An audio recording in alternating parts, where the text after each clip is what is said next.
علماء کرام، جمعیت علماء اسلام ضلع مردان ذمہ داران ملګرو، د تحصیلونو ذمہ داران ملګرو او د ضلع مردان جمعیت علماء اسلام مجلس عمومی د ماډلو قدرمندو عزتمندو مشرانو دوستانو عزیزانو،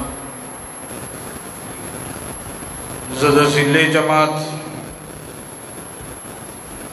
د زړه د تل نه شکریه ادا کوم چې دوی د صوبایي جماعت په وینا باندې نن دلته د عمومي اجلاس طلب کړی ده. ما دپاره د اعزاز او د فخر خبره ده چې تاسې سره په دې مجلس کې شریک یم. الله رب العالمین دې زموږ دا ناسته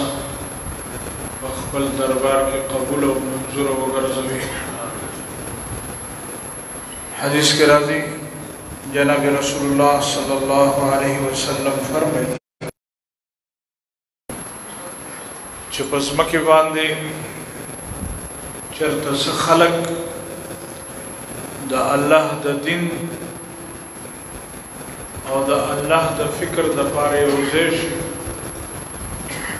الله رب العالمین د اسمان نه ملائکې نازلې کړي او د هغې اجتماع نه ملائکې چارچاپېره ودرېږي او بیا د فرشتو دا سلسله تر اسمانه پورې لاړه شي. الله رب العالمین ته علم باوجود تپوس وکړي د ملائکو نه چې ولې څه چل دی، نو فرشتې عرض وکړي چې الٰه العالمین د ځمکې په دغه حصې کې څه خلک جمع دي او ستا د دین ذکر کوي. الله رب العالمین ملائکو ته وایي ګواه اوسئ دا خلق چې په دې مجلس کې شریک دي دا ټول محبوب دي. فرشتې عرض وکړي الٰه العالمین په دې کې خو بعضې خلک په سرکاري ډیوټي څه د ایجنسو خلک وو، چا رپورټینګ کوو، څوک د صحافت خلک وو، څوک د میډیا خلک وو او څوک د مدرسې طالبانو. مقصد د هغوی ستا ذکر نه و. الله رب العالمین ورته وایي ګواه اوسئ دا هم ما بخښلی دي. الله رب العالمین دې زموږ دا مجلس په هغو مجلسونو کې وګرځوي چې الله رب العالمین دې د دغه مجلس د برکته په ټول عالم کې او خصوصا پاکستان کې اسلامی نظام راوړي. د ما قدرمندو عزتمندو مشرانو، زمانه مخکې ما مشرانو د دې نن مجلس په مناسبت باندې او د حالاتو باندې تاسو تر مخ تفصیلي خبرې وکړې. دې نه بعد ضرورت خو نشته چې سړی په هغې کې څه زیاتوب وکړي، چونکې د مشرانو حکم ده. نو هغه حکم په تعامل کې یو څو ګزارشات عرض کوم. د ما قدرمندو جمعیت علماء اسلام په دې سیاسی جدوجہد، سیاسی هلې ځلې د ډېر وخت نه کوي.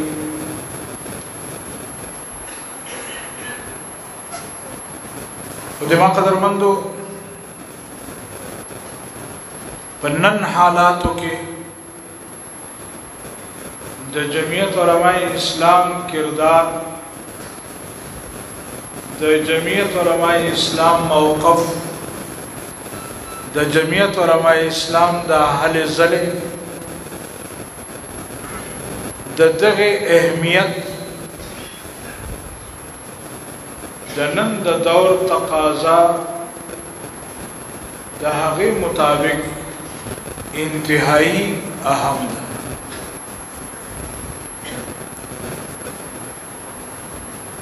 زما قدرمندو، زمونږ مشرانو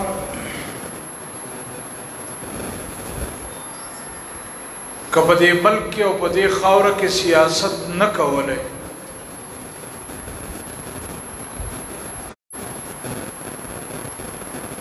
او صرف درس و تدریس طرف ته توجه وي،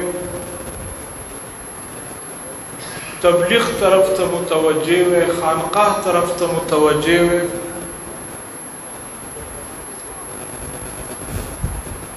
بیا به هم الله رب العالمین مسلمانانو حفاظت کړی. زما قدرمندو، مونږ چې مطالعه کوو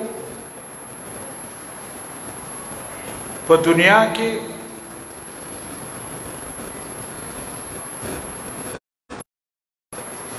په کومو ځایونو کې چې کومو علماء کرامو په سیاسي میدان کې حصہ اخیستې ده، هغو خلکو په خپل وطن کې د خپل پټکي او د ګیرې حفاظت کړی دی، د خپل عقیدې او د ایمان حفاظت،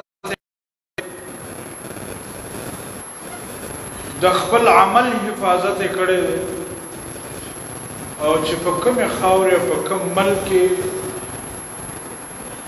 په سیاست کې علماو کردار نشته ده، نن په هغو ملکونو کې مونږ ډېر داسې علما کتلي دي چې هغوی په مخونو ګیرې نشته، په سرونو یې پټکي نشته، په ګریوان کې ټای وي، کوټ پتلون اچي او د بخاري درس هم ورکوي.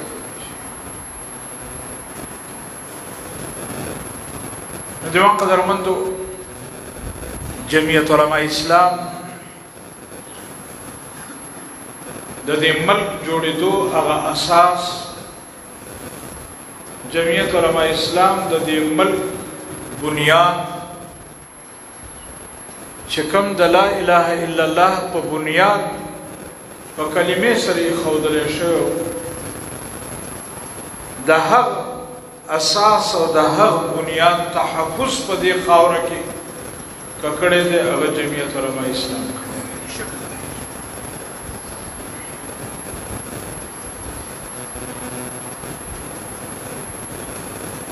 چې کوم خلک دا وایي چې دا ملک خو نورو پاټو جوړ کړی دی،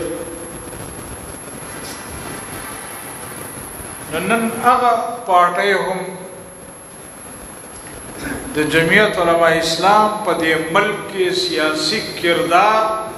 هغې نه انکار نشي کولی.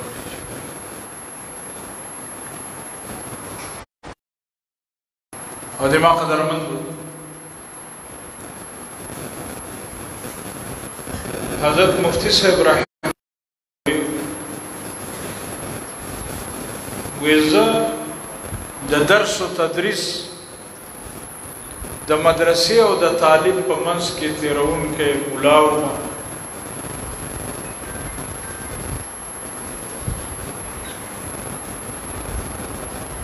ما د پارلیمنت سره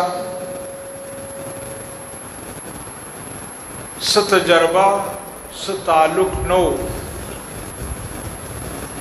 سن 62 کې چې زه اول ځل نو ما به سوچ کو چې الہ العالمین هغه د مدرسې ماحول، هغه د طالبانو ماحول، هغه قال الله قال رسول الله سبقونه، او دا پارلیمنت دلته بېدینه خلکو سره ناسته، زنانو سره ناسته، دا کوم طرف ته راغلو؟ او زمونږ د دې راتلو څه فایده؟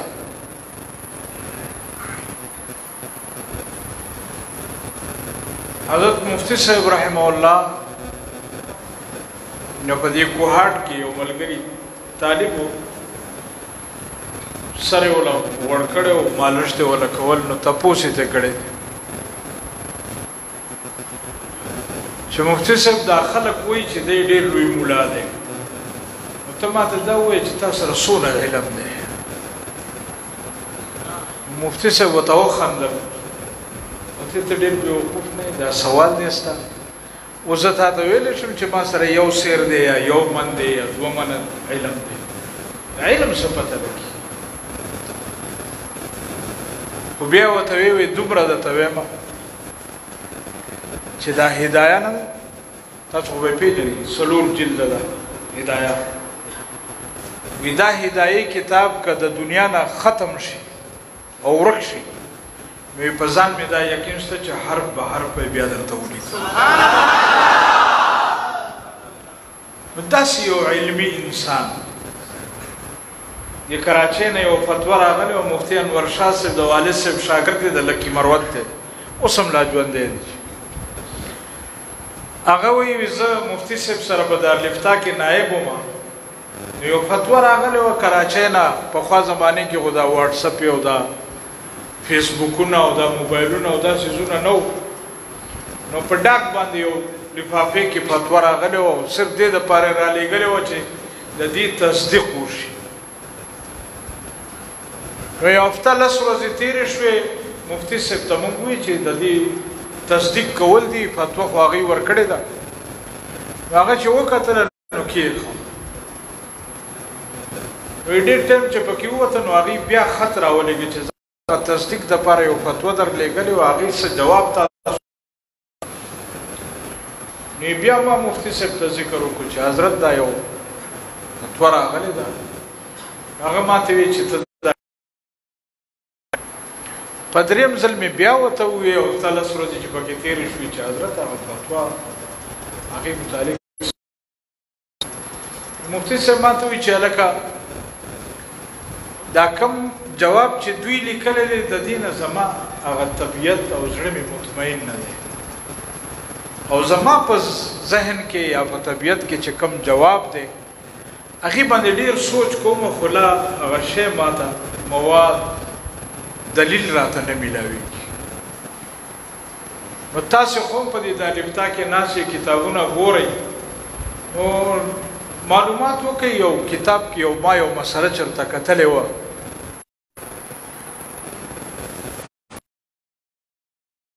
څه کامیابي میلاو نه شوه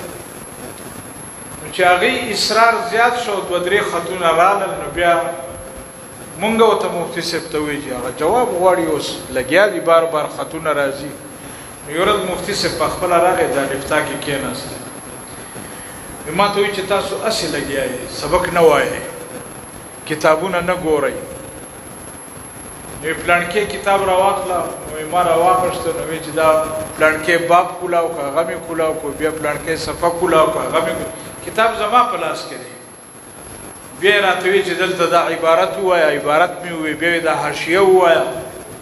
نو یې په حاشیې کې د هغې جواب راووته مفتي صاحب بس دغه جواب ورته ولیکه ور ویې لیکه دا ستاسې جواب ټیک نه دی وی د کراچۍ ملایانو تسلیمه کړه چې او د مفتي صاحب رای یا د ده هغه فتوا دا ټیک ده او زمونږ خپلې فتوې نه رجوع کوو نو عرض کولو مقصد مې دی چې دومره یو لوی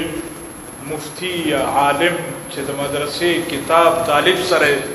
سروکار و هغه افسوس کوو چې دا زه کوم ځای ته رالم حضرت مفتی صاحب فرمایي چې کله سن 73 آئین جوړېده او بیا سن 74 کې د قادیانیانو دا مسله الله رب العالمین زمونږ په لاس باندې حل کړه نو اطمینان مې وشو چې الله رب العالمین موږ دې دپاره مرسته وکړي که چېرته دا علما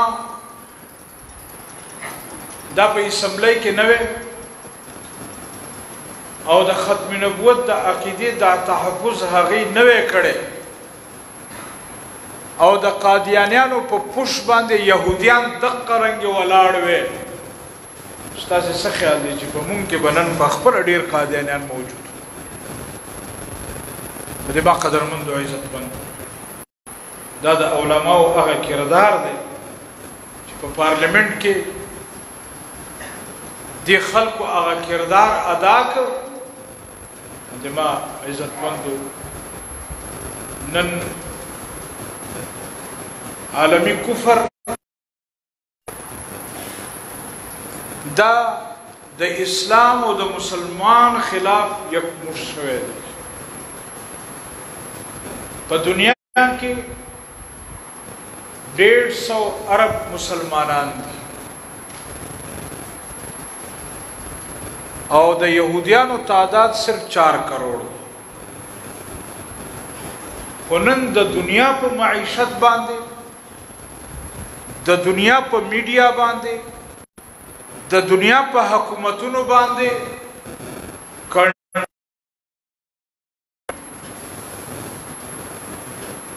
د تا په پاکستان کې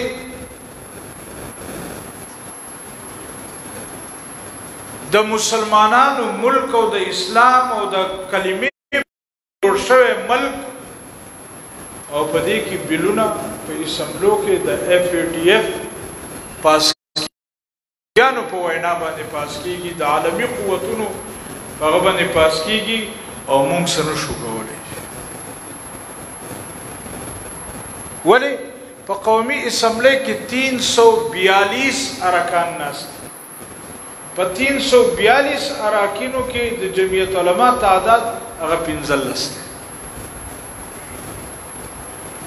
نو چې کله د ووټ خبره راشي نو د جمعیت علما اسلام ملګری هغه زمونږ د سنټ 104 اراکین دی په دې کې د جمعیت علما صرف 4 کس نو تاسو وایي مونږه د دوی هغه بیلونه تم کولای شو د هغې خلاف ووټ ورکو او د هغې اس پیدا نه خو دې باوجود پیپلز پارټۍ په دور چې کله د ختم نبوت متعلق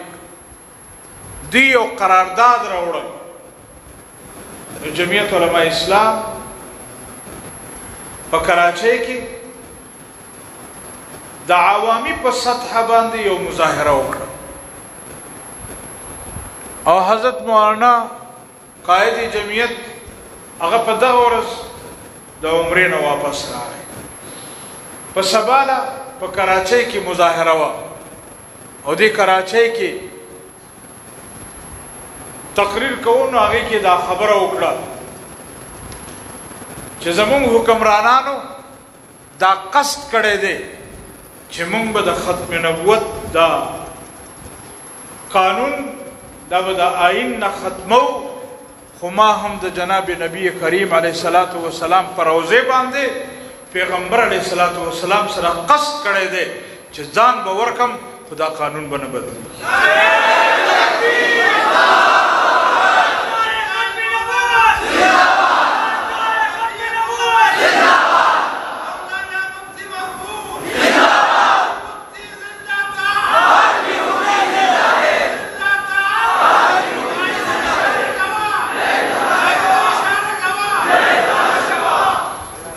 جمع قدرمندو جمعیت علماء اسلام دا هغې نه بعد په لاهور کې مظاهره وکړه او د لاهور مظاهرې نه بعد چې کله په پېښور کې د مظاهرې اعلان وسه نو یوسف رضا ګیلاني په هغه ټیم کې زموږ وزیر اعظم هغه مولانا صاحب ته وایي چې ته لږ ما خواله راشه نو موږ لاړو او یوسف رضا ګیلانی د دوی وزیر قانون چې نن په پی ټی آی کې دی جمعیت ورکړل چې دغه قرارداد موږ واپس اخلو او بیا دیانی درکو چې موږ به بیا داسې قرارداد نه راوړو سبحان الله زمون کوشش داوی چې په پارلیمنت کې دننه د دغه خلکو مخنیوي وکړو خو چې کله د دې خلکو مخنیوی په پارلیمنت کې مونږه عددي تعداد باندې نشو کولی نو بیا مونږه عوامو ته راځو نن یو ځل بیا د 2 کالو نه تاسو ګورئ لګیایي چې په دې ملک کې د قائدیانیانو دپاره زمونږ د بادشاهانو د حکمرانانو مجلسونه دا ډېر زیات نرم شوي دي دی وزیر اعظم صاحب نه منله چې آسیه ملعونه مونږ لېږلې ده د دې ملک نه خو چې کله امریکې ته لاړه نو د پرس تر مخې دا تسلیمه کړه چې آسیه ملعونه ما رالېږلې ده زمونږ دا خیالو چې اوله ورځ د حلف اوچتونو خاتم النبیین لفظ ونه وي او څه ګډوډې کو نو دا پی ټي آی والا نوجوانانو به وي خوله یې خطا شوه نو مونږ به وي شاید خوله یې خطا شوې ده خو د هغې نه بعده نقل کفر نه باشه وی چې صحابه کرام دا بزدله خلکو او وی چې مال غنیمت ته لوټ مار ویل په قرآن کې زمونږ د سکول په 4م جماعت دینیات کې آیتونه بدلول د هغې ترجمې بدلول د 2 کالو نه دا خلک په دې لګیا دي او نن هغه یهودیان هغه عالمي کفر هغه امریکا یورپ برطانیه دا ټول د دوی په پوښ باندې ولاړ دي او د هغې په مقابلې کې په دې خاوره باندې جمعیت علماء اسلام نن جمعیت علماء اسلام د خپل دین تحفظ د خپل عقیده او د ایمان تحفظ زما د مدرسې او د جماعت تحفظ ستا د ګیرې او د پټکي تحفظ هغه کول غواړي او د ما قدرمندو ټول حکومت هغه د عالمي قوتونو د پشتپناهي په بنیاد باندې په دې ملک کې یو ځل بیا د قادیانیانو دغه قانون ختموي او دلته د یهودیانو دپاره کار کوي دغې دپاره هغې هلې ځلې شروع کړي دي د اسرائیل تسلیمولو خبرې د دې حکومت د مخکې چا نه وې کړې نن په سوشل میډیا کې تاسې وګورئ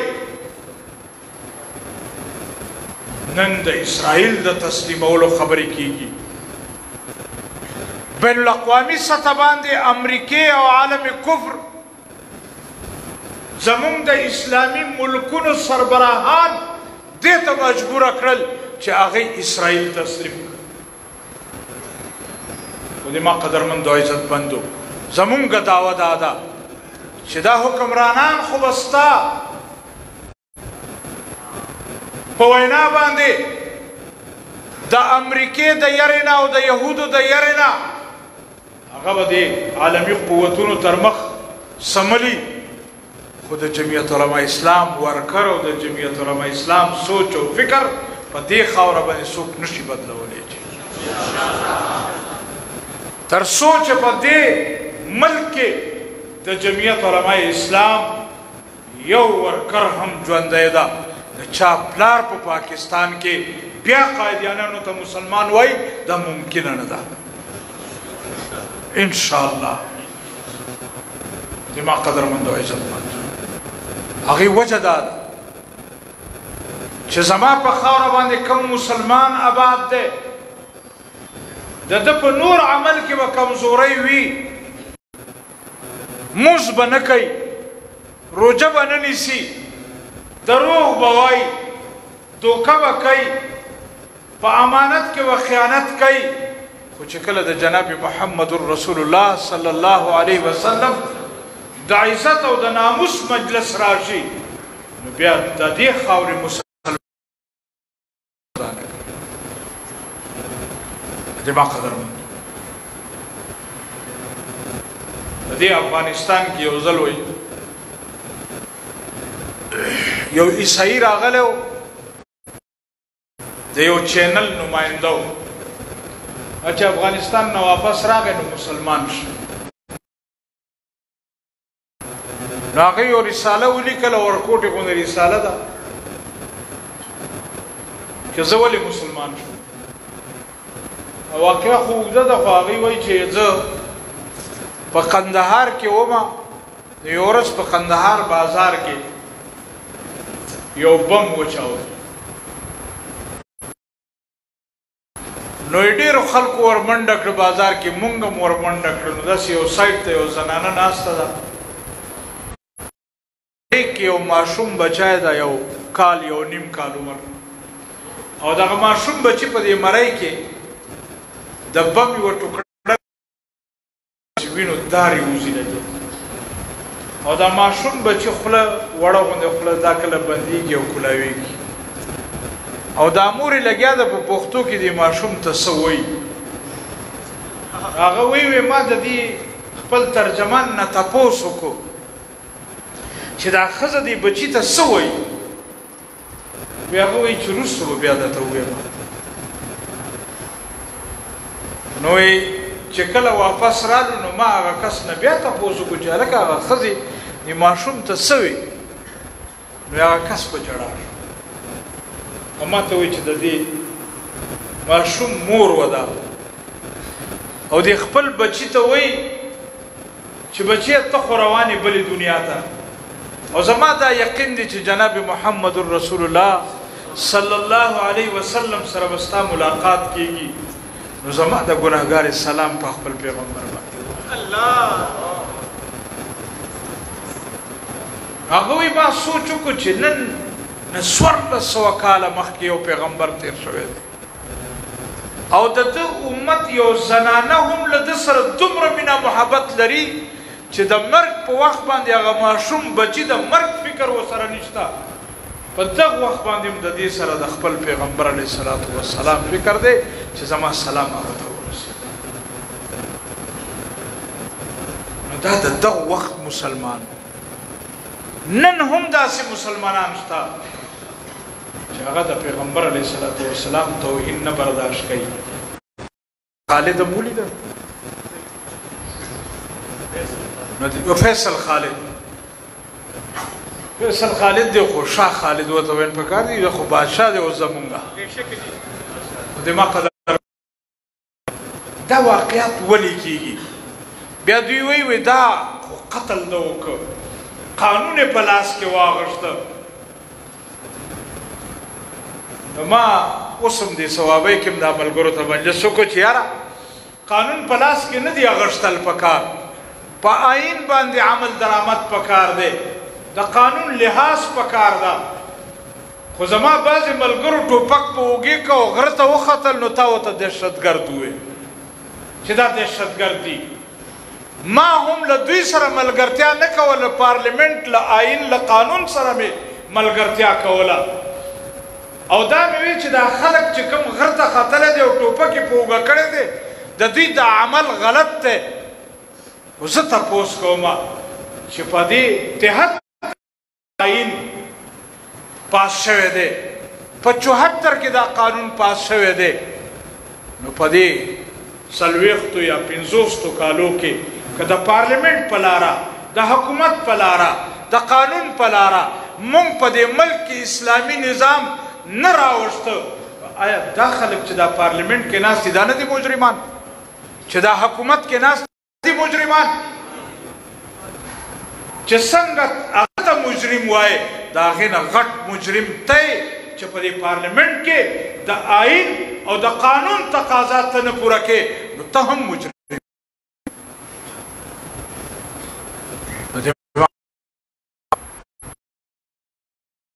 که تا په قانون باندې عمل کولی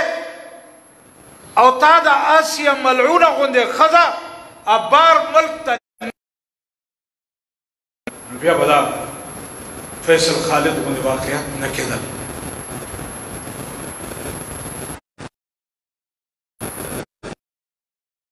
عطاءالله شاه بخاري رحمه الله هغه جسټس منیر و یو زمانې کې د قادیانیانو دغه کیس و دې عدالت ته ورغلی نو هغه نور اوږد مجلس هغه جسټس منیر ورته وایي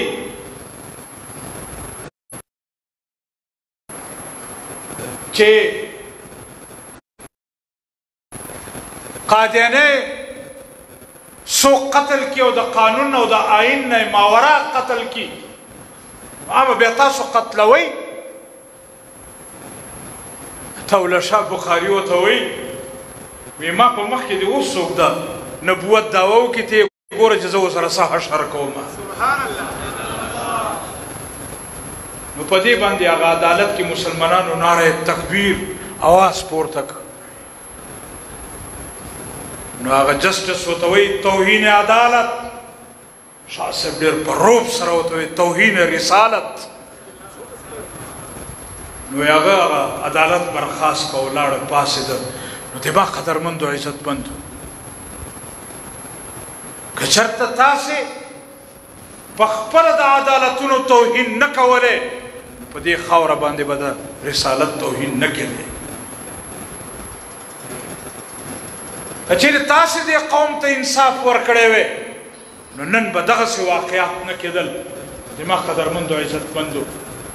نن عالمي کفر تر مخ زمونږ دا حکمران دا ثابتوي چې مونږ دلته په دې صوبه کې او 2 کاله اوس د دې خلکو ذهن بدل شوی دی. اوس دا قوم په دین باندې هغسې مینه نه کوي. دا خلک له علماو سره ملګرتیا ته تیار نه دي.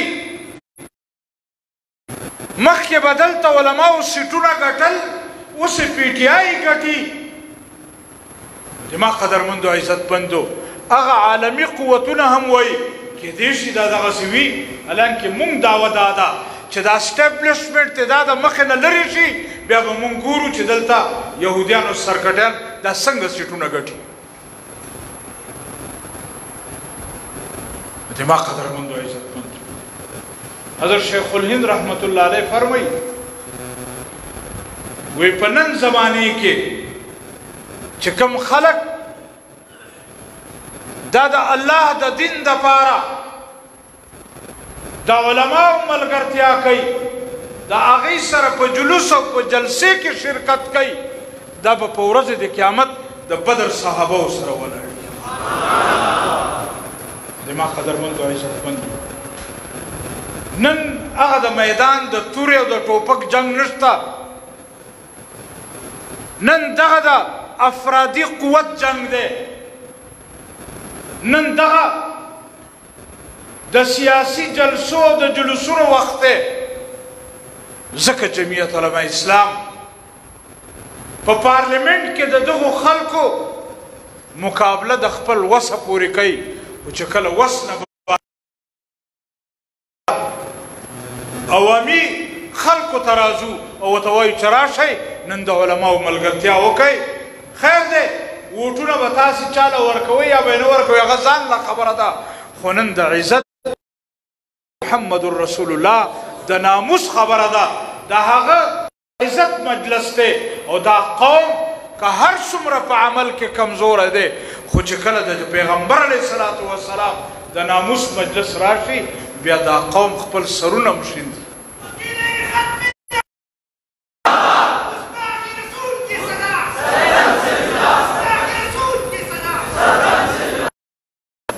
نو زما قدرمندو نن یو ځل بیا زمونږ مشرانو د دغې عقیدې لپاره د ختم نبوت او د رسالت د تحفظ دپاره بیا یو ځل د صوبه خیبر پښتونخوا ایماندارو مسلمانانو ته آواز کړی دی چې راشئ د دې عالمي کفر په مقابله کې مونږ یوار بیا د خپل افرادي قوت مظاهره کوو. تاسو څه کوئ د جمعیت علماء اسلام په دې نارې باندې لبیک وایي که نه؟ زما مشران تر مخ ذکر وکړو خو د ما قدرمندو عزتمندو مونږ ته پکار ده چې مونږ نن د ورځې نه بعده په خپل کور کې کښېننو او هر کور ته هر کوڅې ته هر کلي ته ځان ورسو او هر کس ته دعوت ورکو که هغه تعلق جمعیت علما سره دی او که پیپل سره دی او که بل سره دی خو چونکې کلمې ویونکی ده د پیغمبر صلی الله علیه وسلم د ناموس په هغه باندې هم ګران ده پکار ده چې موږ له دعوت ورکو. دما قدرمند وی دی عربو شام ته راغلی و کونډه ښځه وه بچي ورسره و زما عزتمندو هلته یو مسلمان تاجر ته ورله کور او هغه ته یې خاص منت وکړو زه داسې عربو نه راغلی یم دا بچي را سره دي پیغلې بچی دي را سره کونډه یمه د جناب محمد رسول الله صلی الله علیه وسلم د خاندان سره مې تعلق یو کوټه راکړي او د سر پټولو ځای راکړي. هغه مسلمان تاجر ورته وایي چې تا سره څه ثبوت دی؟ کونډې غریبې سره هېڅ ثبوت نه وي په دې موقع هغه ترې راپاسي ناامیده شي. نو په دې شهر کې یو بل تاجر بیا هغه ته ورشي نو دقه خواص هغه ته وکړي هغه وله ځای ورکړي. نو د شپې دا مسلمان تاجر خوب وویني جناب محمد رسول الله صلی الله علیه وسلم د محشر په ورځ په حوض کوثر باندې ولاړ دی او خلکو له آب کوثر تقسیموي. یو اوږد لیني دا تاجر وایي زه په دې لین کې ولاړ یم چې کله زما وار راغی نو جناب رسول الله صلی الله علیه وسلم زما نه مخ واړو ما ته یا رسول الله زه خو ستا امتي یم نو ما ته وایي چې تا سره څه ثبوت دی؟ چې راپاڅېدم نو دې تاجر منډه کړه دې ګاونډیانو ته په محله کې په کوڅه کې ورونه ټکوي خلک راپاڅي دلته یوه زنانه راغلې وه پرون مازدیګر هغه چېرته ده؟ چا ورته وایي مونږ ته پته نشته. یو کس ورته وایي چې هغه پلانکي یهودي کور کې تېره شوې ده. نو دې په منډه لاړو هغه یهودي کور یې وټکو هغه ته چې ورغی یهودي راووتو نو دې ورته دلته یو زنانه راغلې وه عربو نه دا د جناب رسول الله صلی الله علیه وسلم د خاندان نه ده او دلته دیره شوې ده زه په هغې پسې راغلی یم ځان سره یې بوځمه. هغه یهودي ورته وایي وروره په تا ډېر ناوخت شوی دی وي دا کم خوب چې تا ولیده دا خوب ما هم ولیده. ته چې په لین کې ولاړ وې او د جناب محمد رسول الله صلی الله علیه وسلم تا نه مخ واړو او تا ورته وایي چې یا رسول الله زه خو ستا امتي یم او ده درته وایي چې تا سره څه ثبوت دی؟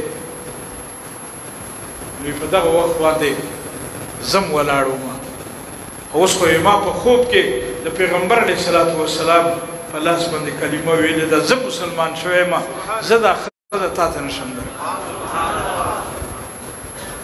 زما قدرمندو عزتمندو نن د صوبې جماعت دا جرګه تاسې له راغلې ده دې ضلعې جماعت ته دې ضلعې عمومي ممبرانو ته دغه درخواست کوي چې هغه د جناب محمد رسول الله صلی الله علیه وسلم د ناموس او د عزت دپاره مونږ یو وار بیا عالمي کفر ته دا ښکاره کوو چې دا قوم زمونږ سره ملګری دی. د ما قدرمندو عزتمندو که په ورځې د قیامت د خپل پیغمبر تر مخ ځان سرخورو کول غواړئ نن نه پس چې بیا په کور کې کښېنئ په محله محله په کوڅه کوڅه وګرځئ او هر سړي ته دعوت ورکئ ستا او ما باندې منډې وال دي وینا کول دي او پروګرام سازول دي نور انشاءالله تعالی د موږ دا یقین ده چې دغه ناموس دپاره د پیغمبر علیه الصلاة والسلام د عزت دپاره الله رب العالمین بل قوم پیدا کولی شي پتا او په ما نه ده ولاړه خو که په ورځې د قیامت الله زما او تا نه تپوس وکړو نو موږ به یې څه جواب کوو او د ما قدرمندو زموږ یو ملګري وې چې د پیغمبر مخې ته ودرېدل خو ډېر ګران دی که مفتي ودرېدو او هغه ووایي چې هغه قانون سره تاسو څه وکړه نو موږ به یې څه جواب کوو نو د ما قدرمندو عزتمندو نن د هغې قانون د تحفظ دپاره د هغه پیغمبر د ناموس دپاره یو ځل بیا دا جماعت راغلی دی او تاسو ته دا وینا کوي چې راشئ په دغې مظاهرې کې موږ سره شرکت وکئ انشاءالله تعالی په ورځې د قیامت په دغه شرکت دغه اجتماع دپاره محنت او کوشش د به ستا او زما د نجات ذریعه جوړیږي زه په آخر کې یو ځل بیا د مشرانو د ضلعې جماعت د تحصیل جماعتونو د عمومي هر رکن شکریه ادا کوم الله رب العالمین دې زما استاد حامی و ناصر سي واخر دعوانا الحمد لله رب العالمین